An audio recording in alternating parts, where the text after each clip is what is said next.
Le pape François, ces dernières années, était d'une fragilité physique non négligeable. Une lutte silencieuse contre la maladie.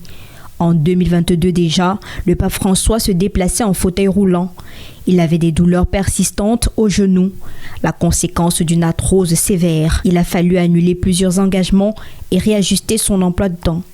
En mars 2023, il est hospitalisé pour une bronchite infectieuse, ce qui lui a valu des soins intensifs et une surveillance continue pour éviter le pire. En juin 2023, il subit une opération de la hernie intestinale à l'hôpital Gemelli de Rome. Le pontife se voit imposer une période de convalescence de 10 jours avec réduction des activités publiques. En février 2025, le 14 précisément où l'on célèbre l'amour, le pape François prend une fois de plus ses quartiers à la polyclinique Gemelli de Rome pour une bronchite sévère.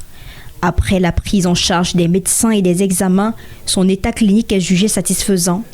Mars 2025, le pape entre dans 2 épisodes d'insuffisance respiratoire aiguë. Les médecins optent pour une ventilation mécanique non invasive. Des quantités importantes de mucus ont été extraites de ses poumons.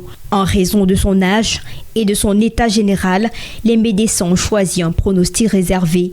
Cette lutte silencieuse contre la maladie n'a pas empêché le pape François à poursuivre sa mission. Il a d'ailleurs présidé la veillée pascale à la basilique Saint-Pierre de Rome où il est arrivé en fauteuil roulant.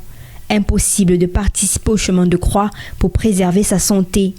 Sa dernière apparition, c'était dimanche de Pâques, où il a souhaité d'une voix presque inaudible une bonne fête aux fidèles chrétiens. Cari fratelli e sorelle, buona Pasqua.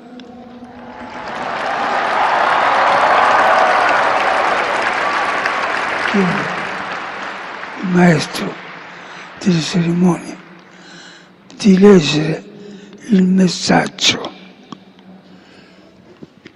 Benedicat vos omnipotens Deus. Le pape François, avec cette santé fragile ces dernières années, est un parfait exemple de la résilience et de son engagement envers l'Église à travers le monde. Son décès ouvre une période de vacances à la tête du Vatican.